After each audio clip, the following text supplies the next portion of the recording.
You don't belong in this ward, and frankly, I don't have time to explain why to someone like you." Dr. Kenneth Leland didn't even look up from his clipboard as the words left his mouth, his voice carrying the bored contempt of a man who had never once been told no. The fluorescent lights of Mercy General Hospital hummed overhead, casting a sterile white glow across the intake corridor. Joelle Adeyemi stood at the nurse's station in a faded oversized hoodie and wrinkled sweatpants, clutching a crumpled insurance form against her chest. She blinked at the doctor, her dark eyes wide and uncertain. Dr. Leland thought he was dismissing just another uninsured black woman clogging up his emergency department. He had absolutely no idea that Joelle Adeyemi held the power to revoke his medical license and shut down his entire hospital. The morning had started like every other Monday at Mercy General, the largest private hospital in Memphis, Tennessee. The emergency department was a war zone of fluorescent misery, overflowing waiting rooms, barking intercom pages, and the constant chemical tang of antiseptic that clung to every surface like a second skin. Mercy General sat on the border between the gleaming corporate towers of East Memphis and the struggling neighborhoods of Orange Mound, which meant the ER received a daily collision of wealth and poverty, each group treated very differently depending on which side of Poplar Avenue they came from. Dr. Kenneth Leland ran this hospital the way a warden runs a prison. At 53, he was chief of medicine, chairman of the hospital's ethics board, and the self-appointed gatekeeper of who received care and who got shuffled out the side door with a bottle of ibuprofen and a billing statement they could never pay. Leland was a tall man with a permanently sunburned neck, steel-grey hair, cropped military short, and the kind of jaw that seemed designed specifically for looking down at people. He came from old Memphis money, the kind of family that had buildings named after them at Rhodes College and reserved tables at the Peabody Hotel. His father had been chief of surgery at this very hospital. His grandfather had helped found it. To Kenneth Leland, Mercy General wasn't a place of healing, it was a dynasty, and dynasties did not tolerate inconvenience. For the past 18 months, anonymous complaints had been flooding into the Tennessee Department of Health. Nurses described a culture of deliberate neglect toward black and low-income patients.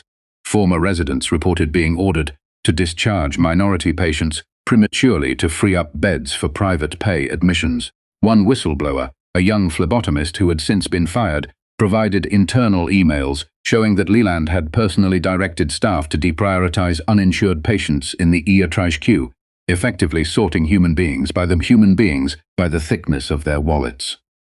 But Kenneth Leland had connections that ran deep. He golfed with the state health commissioner. He donated generously to the governor's re-election campaign. He sat on the board of the Tennessee Medical Association. Every investigation had been quietly shelved, every complaint redirected into bureaucratic limbo. Until 6 months ago. 6 months ago, the governor, facing a brutal primary challenger who hammered him on healthcare corruption, made a desperate political calculation. He needed a sacrificial gesture toward reform. He appointed a new executive director to the Tennessee Board of Medical Examiners, the regulatory body with the nuclear option, the power to investigate physicians, suspend licenses, and shut down facilities for patient safety violations.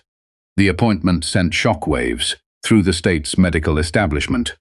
Because the new director wasn't one of them, Joelle Adeyemi had grown up in a shotgun house on Valentine Avenue, 6 blocks from where Mercy General now cast its shadow.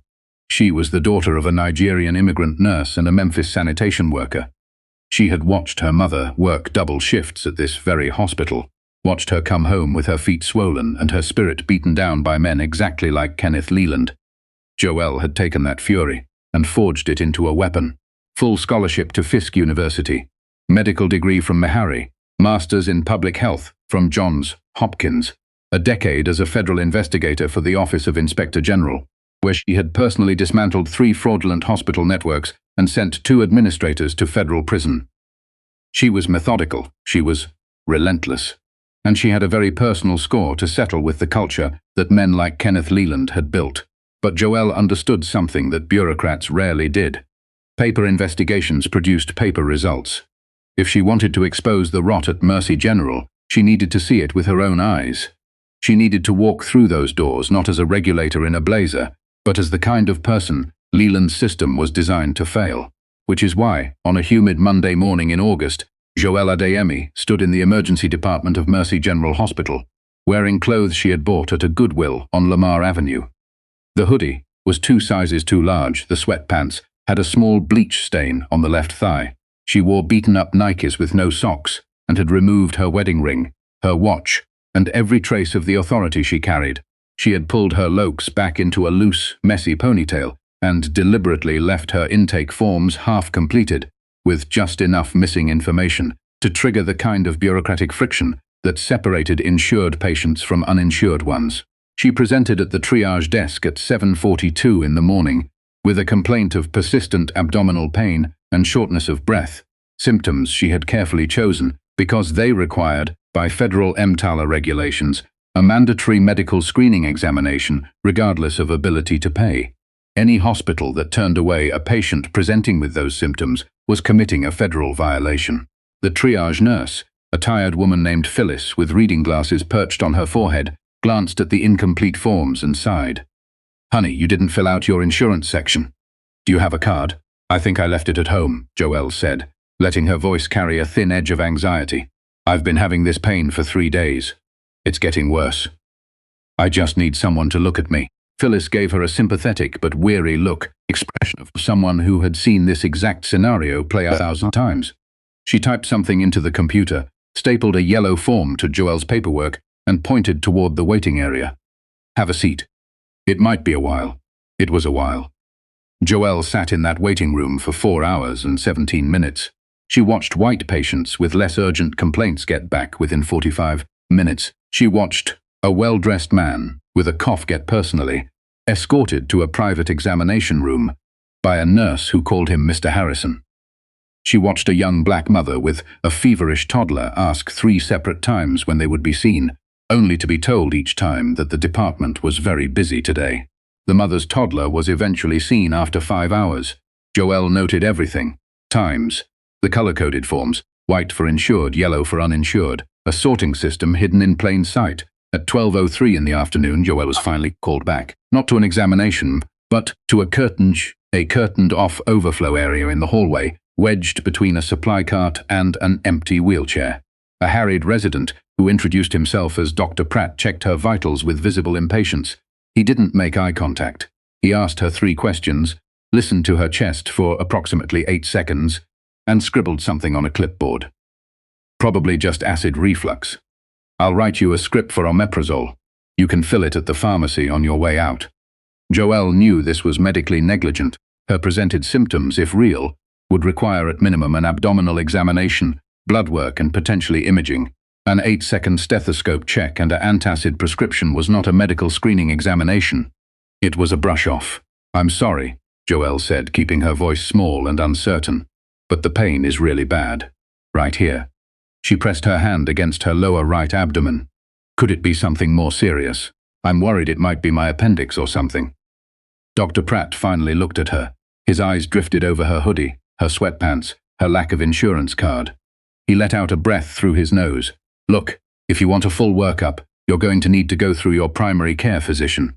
We're an emergency department. We handle emergencies." "But this is an emergency to me," Joelle pressed gently. "I've been in pain for 3 days. I don't have a primary care doctor. I just need..." "Ma'am." Dr. Pratt raised a hand. "I've assessed you. My assessment is acid reflux. If you want a second opinion, that's your right. But I've got 17 patients waiting and I can't justify tying up resources on a non-emergency presentation." He ripped the prescription from his pad and held it out to her. The message was clear: "Take this and leave." Before Joelle could respond, the curtain snapped open. Dr. Kenneth Leland stood there, his white coat pristine, a gold-plated stethoscope slung around his neck like a status symbol. He had a tablet in one hand and a coffee in the other, and he was glaring at Dr. Pratt. "Pratt, why is there a patient in the hallway?" "I told you. Overflow goes to the annex, not the main corridor. We have a Joint Commission auditor touring the facility this afternoon. I need this hallway clear." Dr. Pratt straightened up like a soldier caught out of formation. "Yes, sir. I'm discharging her now." Leland's eyes shifted to Joelle for the first time. He scanned her the way a man scans an item he has no intention of buying: the oversized hoodie, the Goodwill sweatpants, the crumpled yellow form, the universal signal for uninsured. "Why is she still here?"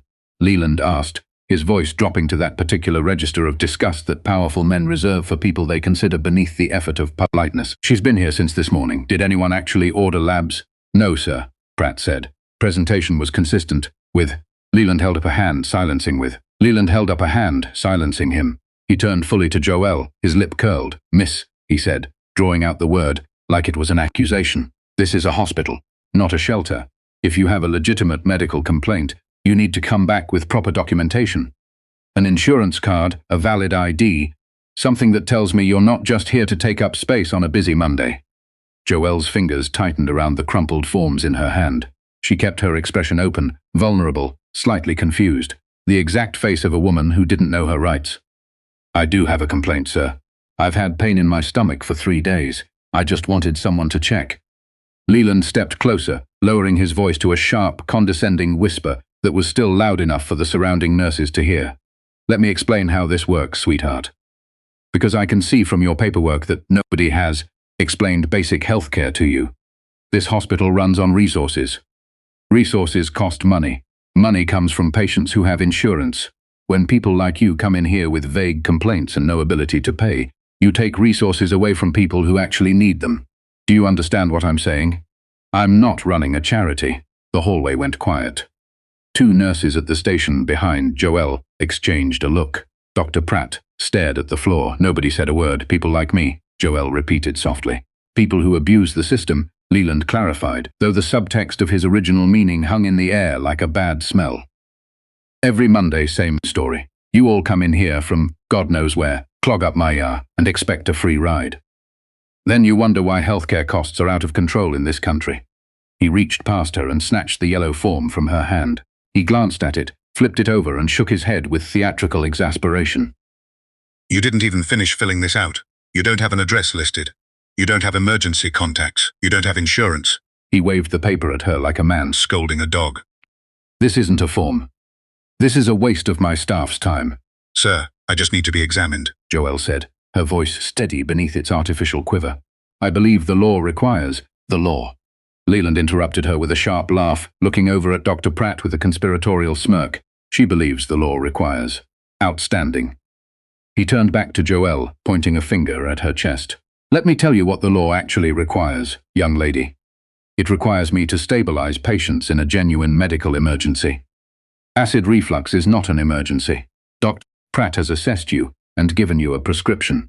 Your treatment here is complete. Now, I need you to take that prescription and exit through the south corridor so you're not in the way when our auditors arrive. Can you manage that, or do I need to have security assist you? The threat of security. Joelle noted the tactic. It was a classic move. The veiled implication that a black woman who insisted on receiving the care she was legally entitled to was somehow a threat requiring removal by force. It was the medical equivalent of calling the police on someone for existing in a space they had every right to occupy.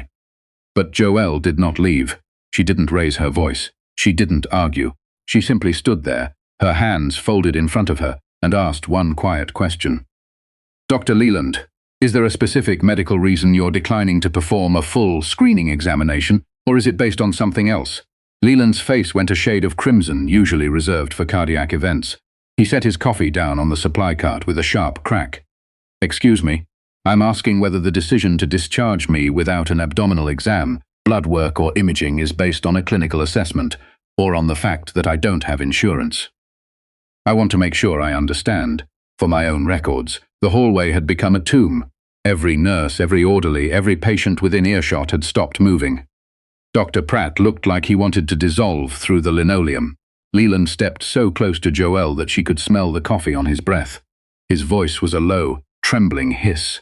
You have about 5 seconds to turn around and walk out of my hospital before I call Memphis PD and have you removed for trespassing and disorderly conduct. I have been practicing medicine in this city for 27 years, and I will not be lectured on clinical standards by some girl off the street who can't even fill out an intake form. Are we clear? Girl. There it was. That word, delivered with the full weight of a history Leland either didn't understand or didn't care about. It hung in the antiseptic air of the corridor like a verdict. Crystal clear, Dr. Leland, Joelle said. She let a beat of silence pass.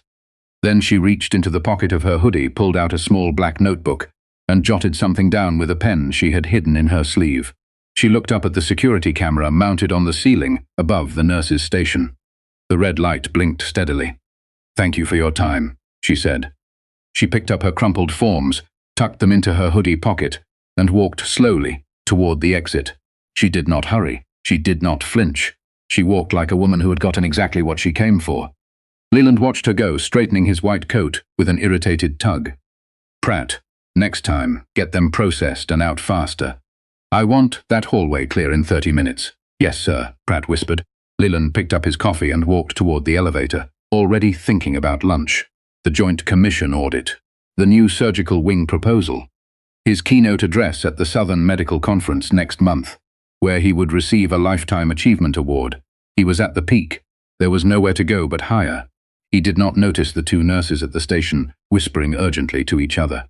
He did not notice Phyllis, the triage nurse, staring after him with her jaw clenched and her hand resting on a phone.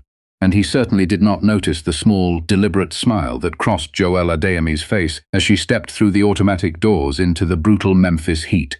The moment the glass doors sealed shut behind her, Joelle's posture transformed. The rounded shoulders snapped back. The uncertain shuffle became a purposeful stride. She reached into her hoodie pocket, pulled out her phone, and dialed a number from memory. "Dennis," she said, her voice crisp and commanding, entirely of the softness she had performed inside. "It's done. He gave us everything. EMTALA violation, discriminatory triage, refusal to perform a mandated screening exam, verbal abuse, threat of police removal for a patient exercising her legal rights, and he did it all on camera." Dennis Whitaker, her chief investigator and a former CMS auditor with the bedside manner of a tax attorney, let out a low whistle on the other end of the line. "How bad?" Joelle unlocked her car, a state-issued sedan parked 3 blocks away. "He called me sweetheart, he called me girl. He told me people like you abuse the system. He threatened to have Memphis PD arrest me for trespassing in a hospital I was legally entitled to be in. And his resident performed an 8-second assessment for a presentation that requires at minimum a CBCMP and a CT if indicated." Dennis was quiet for a moment. "It's not just a board violation, Joelle. That's a federal EMTALA case. CMS could pull their Medicare certification." "I know exactly what it is," Joelle said, pulling onto Poplar Avenue. "And that's exactly what we're going to do. I want you to subpoena the security footage from the ER corridor, the intake logs for the past 12 months sorted by insurance status and race, and the internal triage protocols. I want the yellow form system documented, and I want depositions from every nurse who witnessed what happened this morning." "Consider it done," Dennis said. "When do we move?" Joelle's eyes narrowed behind the windshield. "Not yet. He's receiving a Lifetime Achievement Award at the Southern Medical Conference on Saturday. Let him stand on that stage. Let him shake hands and drink champagne and believe he's untouchable. We serve him Monday morning. Emergency hearing before the full board, Wednesday." She hung up and drove in silence through the streets of Memphis, past the shotgun houses of her childhood, past the hospital where her mother had worked herself half to death for a man who would have called her girl, too. A thin, cold smile settled on her lips. The Southern Medical Conference was held at the Peabody Hotel, a Memphis institution where the carpets were thick, the chandeliers were obscene, and the famous lobby ducks waddled through a fountain, while 500 of the most powerful physicians in the Southeast clinked glasses and congratulated themselves on their contributions to medicine. Kenneth Leland was the evening's honored guest. He stood at the center of a cluster of hospital administrators and pharmaceutical executives, his tuxedo impeccable, a bourbon in his hand, and the warm glow of supreme self-satisfactions radiating from his flushed face. "The Surgeon General's office called this morning," a colleague murmured. "They want you on the Federal Advisory Panel for Rural Health Care." "Kenneth, you're going national." Leland grinned, the grin of a man who believed the universe was arranged specifically for his benefit. "Well, someone has to bring some common sense to Washington. Lord knows they need it." Across the ballroom, standing near the tall windows overlooking Union Avenue, Joelle Adeyemi watched him. She wore a tailored black gown, her locks swept up elegantly, a simple gold chain at her throat. She held a glass of sparkling water and observed Leland the way a surgeon observes a scan before cutting. Leland's eyes swept the room at one point and landed on her. Something flickered, a nagging recognition that his conscious mind couldn't quite catch. The shape of her face, the stillness of her gaze. But his brain, conditioned by decades of sorting people into categories of usefulness, could not reconcile the stunning woman in the black gown with the disheveled, uninsured girl he had expelled from his hallway 5 days earlier. He raised his bourbon in her direction, a reflexive gesture of male attention, and turned back to his circle. Joelle set her water down on a passing tray and walked out of the ballroom without a word. There was nothing left to see. The trap was already shut. He just hadn't felt the teeth yet. Monday morning, 8:17 a.m., Kenneth Leland was sitting in his corner office on the top floor of Mercy General, reviewing the budget proposal for the new Jew surgical, when his assistant knocked. "Dr. Leland, there's a courier downstairs. Certified delivery. Personal service required. It has a state seal on it." Leland rolled his eyes. Probably another compliance form. "Send it up." The envelope was thick, heavy, printed on watermarked paper bearing the seal of the state of Tennessee. He tore it open with his letter opener and unfolded the contents. Tennessee Board of Medical Examiners. Notice of emergency disciplinary proceedings. Mandatory appearance. His eyes scanned the charges. Violation of EMTALA. Patient discrimination based on race and socioeconomic status. Failure to maintain professional standards of care. Creation and enforcement of discriminatory triage protocols. His stomach lurched. He flipped to the incident report. Complainant, board-initiated investigation. Incident, Emergency Department, Mercy General Hospital. Date, subject, patient, Joelle Adeyemi. The name didn't register immediately. He had never learned it. She was just the girl with the yellow form, the nobody in the hoodie. But as he read the detailed account of the encounter, "Sweetheart, people like you, girl off the street," the coffee in his stomach turned to battery acid. He grabbed his desk phone with a shaking hand. "Get me Victor Stahl now. Tell him it's an emergency." Victor Stahl was the most expensive medical defense attorney in Tennessee, a man who had saved the careers of doctors who had done things far worse than insult a patient. He arrived at Mercy General within the hour, read the summons, and sat back in his chair with the expression of a man who had just been handed a live grenade. "Kenneth, this isn't a standard malpractice action. This is a board-initiated emergency proceeding. They skipped the preliminary review entirely. That means they have evidence they consider irrefutable. Do you know who the executive director of the Board of Medical Examiners is?" "Some political appointee," Leland snapped, pacing behind his desk. "Some diversity hire the governor brought in to make headlines." Stahl pulled up a profile on his tablet and turned it toward Leland. "Her name is Joelle Adeyemi, Johns Hopkins, MPH, former federal investigator. She has personally shut down 3 hospital systems and sent 2 administrators to prison. She was appointed specifically to go after physicians like you, Kenneth." Leland stopped pacing. The blood drained from his face so quickly he had to grip the edge of his desk. Stahl continued, his voice flat. "And according to this filing, she was the patient you told to leave your hospital last Monday." The room tilted. Leland dropped into his chair, his legs suddenly unable to hold him. The girl in the hoodie. The crumpled yellow form. The quiet question about clinical versus financial reasons. The small, black notebook. The security camera. The calm, unhurried walk to the exit. It was all planned. Every moment she spoke, every pause, every soft inflection of her voice had been calculated to draw out the worst in him. And he had given it to her. Willingly, eagerly. He had handed her the rope and then tied knot around his own neck. "Oh, God," Leland whispered, pressing his palms against his eyes. "It gets worse," Stahl said. "CMS has opened a parallel federal investigation into your EMTALA compliance. If they find what I think they're going to find, Mercy General loses its Medicare certification. That's 62% of your revenue. The hospital closes." Leland made a sound that wasn't quite a word. It was the sound of a man watching 30 years of carefully constructed power begin to crumble. Wednesday morning. The hearing room of the Tennessee Board of Medical Examiners was a sterile, windowless chamber on the 4th floor of the State Health Department building in Nashville.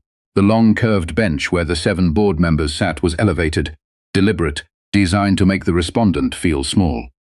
Kenneth Leland sat at the defense table, his hands clasped so tightly, his knuckles were bone white. Victor Stahl sat beside him, his legal pad covered in notes that both men knew were functionally useless. Leland had dressed in his most conservative suit, but it hung on him differently now. He had lost 5 pounds in 3 days. His face was gaunt, his eyes hollow. The invincible Emperor of Mercy General looked like a man awaiting sentencing, The board members filed in silently. 6 of the 7 took their seats. The center chair remained empty. Leland stared at it, a bead of sweat tracing a slow path down his temple. "Come on," he whispered. "Let's just get this over with." A side door opened. Joelle Adiemi entered the room. She was wearing a slate-grey suit with razor-sharp lines, her locks pulled back in a precise updo, reading glasses perched on her nose. She carried a thick black binder that she set down on the center desk, with a sound that echoed through the silent chamber like a judge's gavel. Leland looked up. He saw the reading glasses first, then the cheekbones, then the eyes, those dark, steady, unblinking eyes that had stared up at him from the hallway of his own hospital while he called her sweetheart and told her she didn't belong. The recognition hit him like a physical blow. His entire body seized. His mouth opened, but no sound came out. He gripped the table with both hands, his chair scraping against the floor, as he involuntarily pushed backward, as if he could somehow reverse himself out of the room. Out of the week, out of every word he had ever spoken in that hallway. Stahl saw it. He looked at Joelle. He looked at the case file. He closed his eyes and exhaled through his teeth.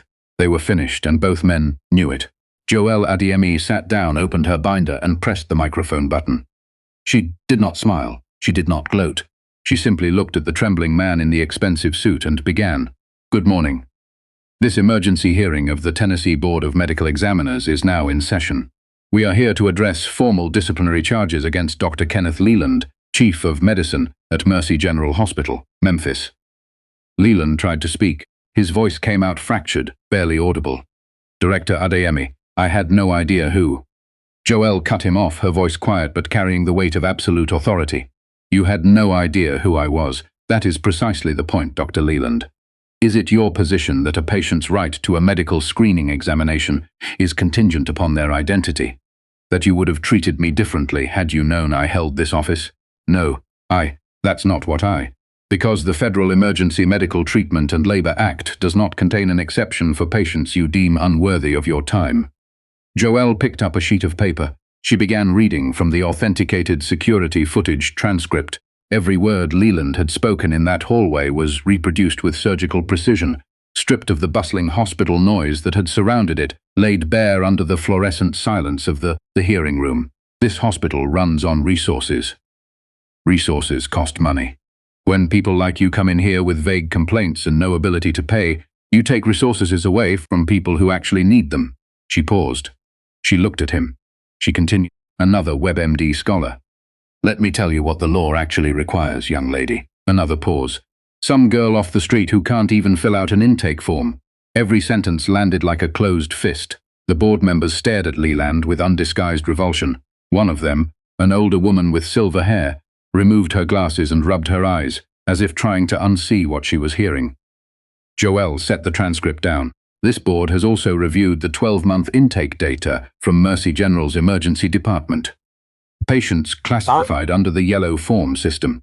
Your internal designation for uninsured individuals waited on average 3.7 times longer than insured patients presenting with comparable symptoms. 81% of yellow form patients were Black or Hispanic. 63% were discharged without receiving the federally mandated screening examination. This is not an isolated incident. This is a system you designed." Leland was crying, not the performative tears of a man seeking sympathy, but the involuntary, ugly crying of a man watching his entire identity collapse. His shoulders shook. His nose ran. Victor Stahl placed a hand on his arm, but there was nothing left to say. "Director Adeyemi," Stahl tried, his voice stripped of its usual confidence. "My client is prepared to resign his position, undergo comprehensive retraining." Joelle raised a hand. "Mr. Stahl, your client did not call me sweetheart because he was having a bad day. He did not threaten to have me arrested because he was under stress. He did not build a two-tiered triage system because of a medical staffing shortage. He did these things because he believed, with absolute certainty, that no one was watching. That no one who looked like me could possibly hold him accountable." She paused. He was wrong. She looked at her fellow board members. They nodded. "The Tennessee Board of Medical Examiners finds that Dr. Kenneth Leland has committed egregious violations of professional conduct, federal patient care law, and the fundamental ethical obligations of a licensed physician. This board unanimously recommends the immediate and permanent revocation of Dr. Leland's medical license." Additionally, all findings and evidence, including security footage, intake data, and patient testimony, are being referred to the Centers for Medicare and Medicaid Services and the United States Department of Justice for further federal action. Leland gasped. A strangled, airless sound, like a man surfacing from deep water, only to find there was no shore. The fallout was catastrophic. Within 72 hours, the Memphis Commercial Appeal published the security footage under a headline that burned across every screen in the country: "Girl off the street. Memphis hospital chief exposed after humiliating undercover state director." The footage went viral. Millions watched Kenneth Leland sneer, point, and threaten a woman he assumed was powerless. The comment sections erupted with a fury that no public relations firm could contain. CMS launched a formal investigation and within 6 weeks suspended Mercy General's Medicare certification, pending a complete overhaul of its emergency department protocols. The hospital's board of directors, desperate to survive, fired Leland unanimously and issued a public apology that satisfied no one. The Surgeon General's office quietly withdrew its advisory panel invitation. The Southern Medical Conference rescinded his Lifetime Achievement Award. Former colleagues, who had toasted him at the Peabody, now claimed they had always found him difficult. Thomas Pratt, the resident who had performed the 8-second assessment, cooperated fully with federal investigators and provided testimony about the systematic pressure Leland placed on junior staff to deprioritize uninsured patients. Facing federal charges, professional ruin, and personal bankruptcy from the legal fees alone, Kenneth Leland surrendered his license before the board's recommendation. Even reached the formal revocation stage. He released a 4-sentence public statement that his attorney wrote and that convinced absolutely no one. He sold his East Memphis home. He disappeared from public life entirely.